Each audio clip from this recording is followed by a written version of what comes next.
ओम शांति। 16 अप्रैल 2023 की अव्यक्त महावाक्य रिवाइज 3 अप्रैल 94। संतुष्टता का आधार संबंध, संपत्ति और सेहत। आज दिलाराम बाप अपनी सदा संतुष्ट रहने वाली संतुष्ट आत्माओं व संतुष्ट मणियों को देख रहे हैं। ये रूहानी मणियों की चमक सारे दरबार को चमका रही है। संतोषी आत्माएं स्वयं को भी प्रिय और सर्व को भी प्रिय और बाप को तो प्रिय है ही। तो ऐसे हो ना, क्योंकि इस श्रेष्ठ ब्राह्मण जीवन में अप्राप्ति का नाम ही नहीं है। सर्व प्राप्ति संपन्न आत्माएं हो तो जहाँ सर्व प्राप्ति है वहाँ सदा संतुष्टता स्वतः और स्वाभाविक है ही। नेचुरल स्वभाव उसका संतोष का है और संतुष्टता का स्वरूप व स्वभाव निजी संस्कार ऐसा श्रेष्ठ है जो असंतुष्ट आत्मा को भी संतुष्टता का वाइब्रेशन वायुमंडल संतोष वायुमंडल में बदल देता है। इससे संगम युग में विशेष बाप दादा की देन संतुष्टता है। एक संतुष्टता की विशेषता और विशेषताओं को भी सहज अपने समीप लाती है।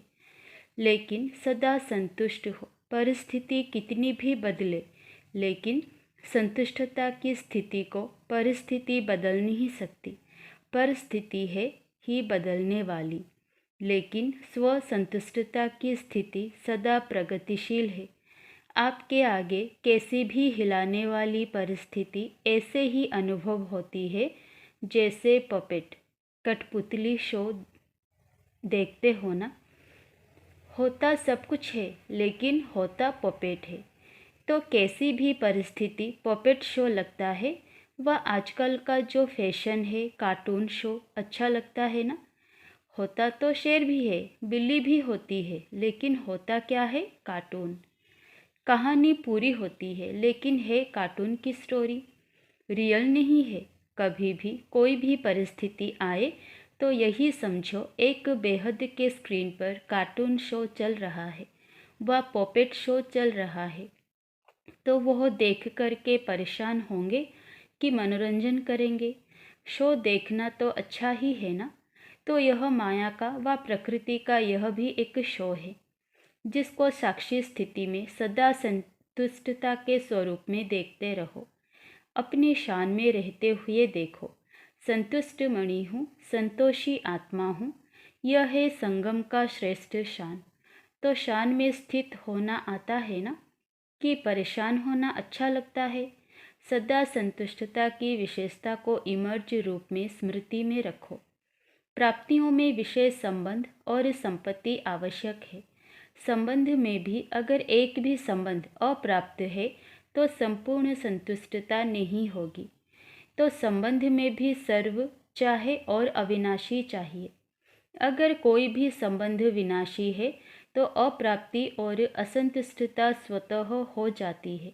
लेकिन एक ही वर्तमान संगम युग है जिसमें सर्व अविनाशी संबंध एक बाप से अनुभव कर सकते हो। सतयुग में भी संबंध बहुत थोड़े हैं, सर्व नहीं है, लेकिन इस समय जिस संबंध की आकर्षण हो, अनुभूति करना चाहे वो संबंध परम आत्मा द्वारा अनुभव कर सकते हो। हर एक के जीवन में संबंध की भी अलग अलग पसंदी होती है। किसको बाप का संबंध इतना अच्छा नहीं लगेगा, फ्रेंड ज़्यादा अच्छा लगेगा। लेकिन एक समय पर और एक से सर्व संबंध प्राप्त है। सर्व प्राप्ति है कि कुछ रहा हुआ है। पीछे बैठे हुए क्या समझते हैं? आज नई नई के आगे बैठने का चांस दिया है। अच्छा, जो इस कल्प में इस बार पहली बार आए हैं वो हाथ उठाओ। भले पधारे। बाप दादा भी पदम गुणा स्नेह संपन्न वेलकम कर रहे हैं। नए होते भी कल्प कल्प के अधिकारी हैं, ये तो समझते हो ना। बाप दादा सदा कहते हैं बड़े तो बड़े हैं लेकिन छोटे समान बाप है। इसीलिए सदा अपनी रूहानी बेहद के संपूर्ण अधिकार के निश्चय और नशे में रहो। बेहद का नशा है, हद का नहीं रखना। देखो कितने श्रेष्ठ अधिकारी हो जो स्वयं बाप ऑलमाइटी अथॉरिटी के ऊपर अधिकार रख दिया। परमात्मा अधिकारी, इससे बड़ा अधिकार और है ही क्या। जब बीज को अपना बना लिया तो वृक्ष तो समाया हुआ है ही, सर्व संबंधों का भी अविनाशी अधिकार ले लिया। और इस संपत्ति में भी अगर सिर्फ स्थूल संपत्ति है तो भी सदा संतुष्ट नहीं रह सकते। स्थूल संपत्ति के साथ अगर सर्व गुणों की संपत्ति, सर्व शक्तियों की संपत्ति और श्रेष्ठ संपन्न ज्ञान की संपत्ति नहीं है तो संतुष्टता सदा नहीं रह सकती। लेकिन आप सबके पास यह श्रेष्ठ संपत्तियां हैं। संपत्तिवान होना। दुनिया वाले तो सिर्फ स्थूल संपत्ति वाले को संपत्ति भव का वरदान देते हैं, लेकिन आप सबको वरदाता बाप सर्वश्रेष्ठ संपत्ति भव का वरदान देते हैं। तो सब संपत्ति है ना कि कोई कम है? फूल है। पीछे वालों के ऊपर सबसे ज़्यादा ध्यान है, आगे वालों का ध्यान बाप के तरफ ज़्यादा है और बाप का ध्यान पीछे वालों के ऊपर ज़्यादा है। जितना ही दूर है उतना ही नैनों में समाये हुए हैं। साकार वतन में तो साकार की बातें होती है। देखो परमधाम में आप सभी आत्माएं कितनी समीप होंगी, सभी साथ होंगे ना। और सूक्ष्म वतन में भी इतना बेहद है, जो जितना समीप आना चाहे आ सकते हैं। लेकिन बच्चों का स्नेह निराकार और आकार को भी साकार बनाना चाहता है। तो बाप क्या कहते हैं? जी हजूर, जी हाजिर। बच्चे तो बाप के भी हजूर हैं, मालिक है ना। मालिक को हजूर कहा जाता है और बालक को भी मालिक कहा जाता है। तो सभी कौन हो? संतुष्ट मणियाँ। संबंध में भी संतुष्ट और संपत्ति में भी संतुष्ट। संबंध, संपत्ति और तीसरी होती है सेहत, तंदुरुस्ती। आप सभी तंदुरुस्त हो ना कि बीमार हो? आत्मा तो तंदुरुस्त है ना, शरीर की कोई बात ही नहीं। आत्मा सदा शक्तिशाली है। संगम पर श्रेष्ठ सेहत व तंदुरुस्ती है, आत्मा की तंदुरुस्ती। इस समय के आत्मा की तंदुरुस्ती जन्म जन्म के शरीर की तंदुरुस्ती भी दिलाती है। लेकिन इस समय थोड़ा सा प्रकृति अपना रूप दिखाती है, इसमें भी कोई बड़ी बात नहीं। यह भी कार्टून शो है। तो सर्व प्राप्तियां है ना, संबंध भी है, संपत्ति भव भी है, सर्व संबंध भव भी है और सदा तंदुरुस्त भव भी है। तीनों वरदान वरदाता बाप से मिले हुए हैं। तो वरदानों को समय पर कार्य में लगाओ। सिर्फ वरदान सुनकर खुश नहीं हो जाओ कि हाँ मुझे बहुत अच्छा वरदान मिला, या सिर्फ नोट करके नहीं रखो। लेकिन समय पर वरदान को काम में लगाने से वरदान कायम रहते हैं। अगर वरदानों को समय पर काम में नहीं लगाया तो वह वरदान फल नहीं देता।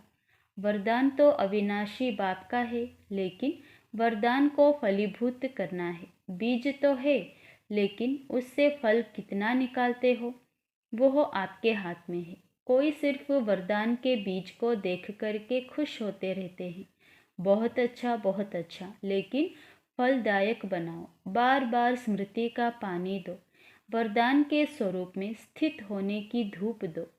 फिर देखो वरदान सदा फलीभूत होता रहेगा और वरदानों को भी साथ में लाएगा। वरदानों के फल स्वरूप बन जाएंगे। तो आज के त्रिवरदान को फलीभूत करना और समय पर जरूर याद रखना। समय पर भूल जाते हैं, पीछे पड़ते रहते हैं कि हाँ ये वरदान तो था। वरदानों को जितना समय पर कार्य में लगाएंगे उतना वरदान और श्रेष्ठ स्वरूप दिखाता रहेगा। तो सभी को वरदान मिला ना? अच्छा, चारों ओर के देश विदेश के सर्व संतोषी आत्माओं को, संतुष्ट मणियों को, सर्व प्राप्ति संपन्न आत्माओं को, जिन्होंने भी याद पत्र कार्ड आज के दिवस के भी भेजे हैं, तो आज के विशेष दिवस की भी सर्व बच्चों को याद प्यार पदम गुणा स्वीकार हो। चाहे दूर बैठकर मन में दिल में मना रहे हैं, चाहे सम्मुख मना रहे हैं, कार्ड व पत्र सब पहले वतन में पहुंचते हैं। तो सभी के पत्र, कार्ड और शुभ संकल्पों की याद, शुभ भावनाओं की याद के रिटर्न में बाप दादा का विशेष याद प्यार और सर्व बालक सो मालिक बच्चों को नमस्ते। अच्छा, दादियों से मुलाकात। सूक्ष्म इशारों की भाषा तो जानते हो ना, जैसे अव्यक्त बाप इशारों की ही भाषा जानते हैं। अव्यक्त वतन में तो नैनों की भाषा और इशारों की भाषा है, तो आप भी जानते हो ना, नैनों की भाषा जानते हो, साकार से सीखे हो ना, मुख की भाषा तो सुनी, अभी है नैनों की भाषा। नैनों की भाषा बड़ी प्यारी है, आवाज़ से परे तो जाना ही है, फिर भी बाप जी हजूर तो करते ही हैं। अच्छा, अव्यक्त बाप दादा की पर्सनल मुलाकात। 1 नंबर, स्वयं और समय पर भरोसा नहीं, इसीलिए दृढ़ संकल्प से कमजोरियों को निकाल दो। सभी अपने को विश्व सेवाधारी अनुभव करते हो। विश्व सेवाधारी व विश्व कल्याणकारी वही बन सकता है जिसके पास सर्व शक्तियों का खजाना संपन्न है। तो सर्व शक्तियों का स्टॉक जमा है। सर्व शक्तियाँ है व कोई शक्ति है कोई नहीं है। कभी कभी कोई कम हो जाती है। सदा अपने आप को चेक करो कि सर्व शक्तियाँ है व कोई शक्ति की कमी है। अगर कमी है तो उसके कारण को सोचो, क्योंकि कारण को समझेंगे तो निवारण कर सकेंगे। क्योंकि ये माया का नियम है कि जो कमजोरी आप में होगी उसी कमजोरी के द्वारा ही आपको मायाजीत बनने नहीं देगी। तो वर्तमान समय भी समय प्रति समय माया उसी कमजोरी का लाभ लेगी और आगे चलकर जब अंत समय आएगा तो भी वो कमजोरी धोखा दे देगी। तो ऐसे नहीं सोचना कि थोड़ी सी कमजोरी है, एक ही कमजोरी है, बाकी तो बहुत अच्छा हूँ। एक कमजोरी भी धोखा दे देगी, इसीलिए कोई भी कमजोरी अपने अंदर रहने नहीं दो। अगर स्वयं नहीं मिटा सकते हो तो कोई का सहयोग लो। जो शक्तिशाली आत्माएं हैं उनका सहयोग लो। विशेष योग का प्रयोग करो। किसी भी विधि से कमजोरी को मिटाना ही है, यह दृढ़ संकल्प करो। यह भी नहीं सोचो कि आगे चलकर हो जाएगा, नहीं, अभी से निकाल दो, क्योंकि स्वयं पर और समय पर कोई भरोसा नहीं है। ऐसे नहीं सोचो कि आगे चलकर ये करेंगे हो जाएगा, नहीं, आपका स्लोगन है अब नहीं तो कब नहीं। तो जो करना है वो अभी करना है, क्योंकि बाप संपन्न है और आपका बाप से प्यार है। तो बाप जैसा बनना ही प्यार का प्रैक्टिकल स्वरूप है। जितना बाप से बहुत बहुत प्यार है, इतना ही पुरुषार्थ से भी बहुत बहुत प्यार है। जितना बाप से प्यार के लिए फलक से कहते हो कि 100% से भी ज़्यादा प्यार है, ऐसे पुरुषार्थ के लिए भी कहो। सोचेंगे करेंगे नहीं, सब कमजोरियां खत्म, गेंगे नहीं। शिवरात्रि मनाने आए हो तो कुछ तो बलि चढ़ेंगे ना। बाप दादा सभी बच्चों को संपन्न देखना चाहते हैं। बाप का प्यार है, इसीलिए बच्चों की कमी अच्छी नहीं लगती। तो क्या याद रखेंगे कि सदा संपन्न संपूर्ण रहना ही है, कि थोड़ी थोड़ी कंप्लेन करते रहेंगे। कंप्लीट, कंप्लेन खत्म, संपन्न बनना ही मनाना है। नंबर 2, वेस्ट को बेस्ट बनाना अर्थात होली हंस बनना। सभी अपने को सदा होली हंस अनुभव करते हो। होली हंस का अर्थ है संकल्प, बोल और कर्म। जो व्यर्थ होता है उसको समर्थ में बदलना, क्योंकि व्यर्थ जैसे पत्थर होता है।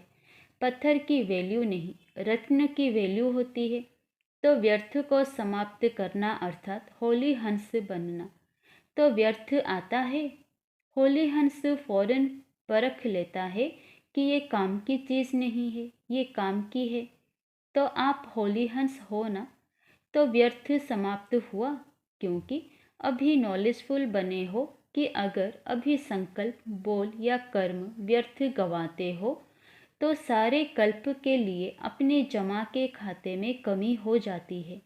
जानते हो ना, नॉलेजफुल हो तो जानते हुए फिर व्यर्थ क्यों करते हो?